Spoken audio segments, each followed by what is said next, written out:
day.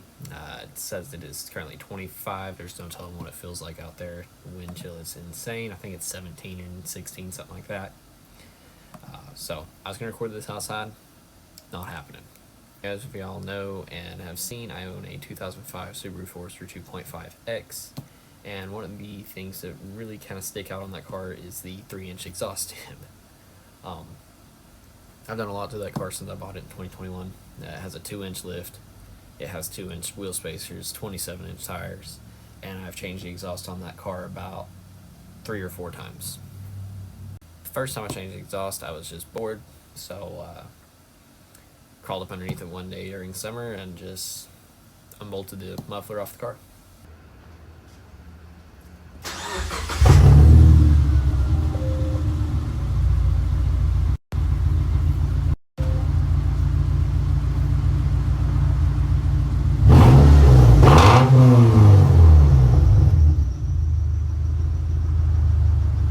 That was an absolute mistake. I just want y'all to know that. It did not sound good at the time, It sounded good to me. That was the first time I ever actually pulled the exhaust off the car. But looking back, that sounded like crap, okay? Got bored of it, put the muffler back on, and someone asked me at work one day, they're like, hey, do you want this cherry bomb? And I said, absolutely. So, ran out to their house, cut the muffler off, put a cherry bomb with a 3-inch tip that is still in the car, and honestly, it didn't sound too bad. But if you have a wife or girlfriend, I do not recommend it because she will hate your guts for it. It's super loud, and while it does have a good tone, it kind of it's not obnoxious.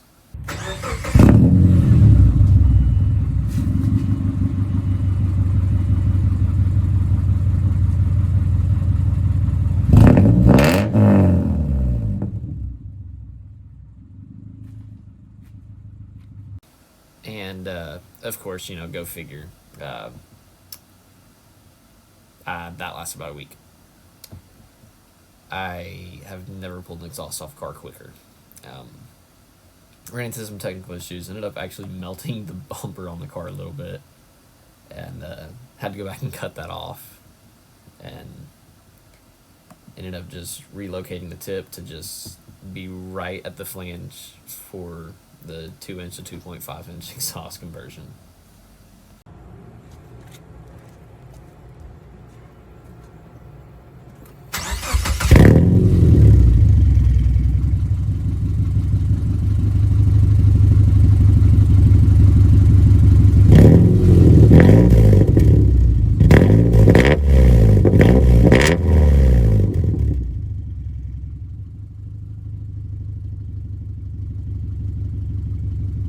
I ran it like that for about, I don't know, a week or two, and it was super loud and obnoxious because, just straight out the car with the tip and everything. It was too much.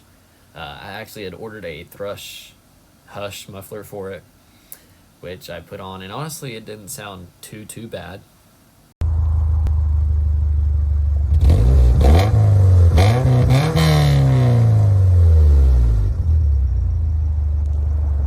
I ended up driving the car to Colorado, 6.5 hours away from my home here in Oklahoma, and had a little honeymoon in Colorado Springs. It was an absolute blast. It wasn't too droney, wasn't anything like that.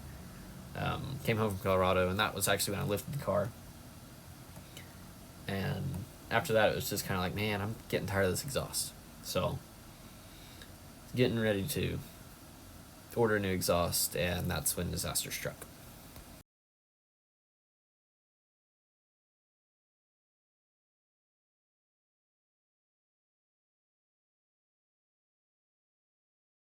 On January 26th, I was getting ready to leave work, and started the car, and as soon as I started the car, it just sounded like something metal dragging underneath the car.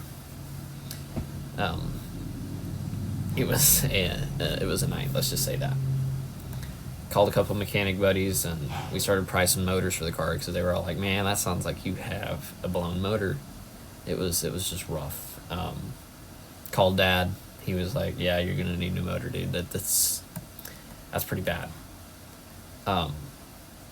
The next day, met Dad back at the car about 8 a.m. Tore the timing cover off because we noticed that maybe it was just timing or something after some research.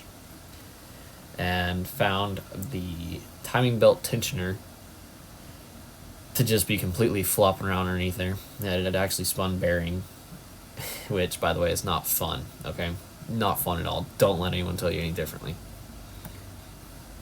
Spent a little bit of money in parts, got the car back and ready on the road, and thought we were in the clear. Ended up needing 4 new axles at the time as well, so had to order 4 axles.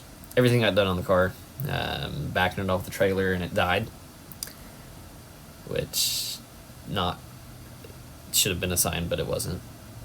Dad went and test drove the car, brought the car back home, and we were kind of texting back and forth over it because I was at work at the time. And he said, "Hey, did your car ever rough idle at 800, 900 RPM?" And I was like, "No." And he sends me this video where you can visibly see the car shaking itself to death.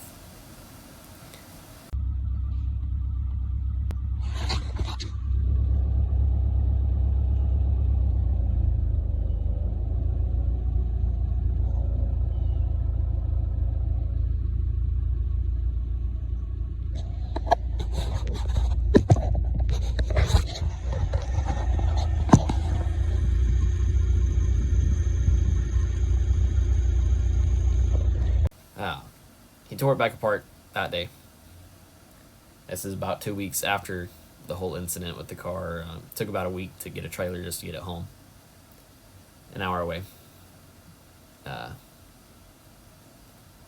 2 weeks later, finally get the car put back together and everything. This happens. Turns out that the left, I believe it was the left camshaft pulley, was 1 tooth off on timing, and it was just throwing everything off. Good news, everything is fixed. Replaced all the timing assembly, replaced all 4 axles. Everything is done on the car. It runs smoother now than it did whenever I bought it in 2021. So apparently timing has always been off and we just never caught it. So, since that was done, and I was, excited, I did what any 20-year-old would do, and went over to Amazon.com, found me a Flowmaster FlowFX, and ordered it. The exhaust came in the day before I got the car back, and I got the car back on Super Bowl Sunday. Went and worked from 2 to 8 o'clock. Came home, ate some dinner, and about 9:30 I went outside, pulled the thrush muffler off the car, brought it in here, sat in the living room floor, and played with it for about an hour and a half. Finally got the Flowmaster and everything bolted up. Went outside, started the car. It was like 11:30 at night. No. The Flowmaster, I will say, has sounded the absolute best on this car. I highly, highly, highly, highly recommend it for anyone with the NA 2.5X Forester. It really deepens up that 4-cylinder, if I'm being honest with you. It's not super loud, it's not super quiet, just enough where you can actually hear it. And I'll put a cold start video in here, and also a short, I just videoed it driving to school this morning, but just 20-30 mile an hour, window up, window down, and sounded fine, no issues at all.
honestly, this is one of my favorite exhaust setups, and I'll probably keep this one on here until I probably sell the car or put a different motor in the car. Anyways, that's probably going to be all for this video, guys. I hope you guys enjoy. Make sure you like it. Make sure you subscribe, if you're not already. I will be trying to be posting weekly. There's car meet this Saturday in my hometown of McAllister that I'm going to be going to. I have work until 6, but I'm going to try to kind of vlog it here and there, leaving work, getting there, and all that, and just make a video out of it if I can. But that's it for today, and hope y'all have a great night. Bye-bye.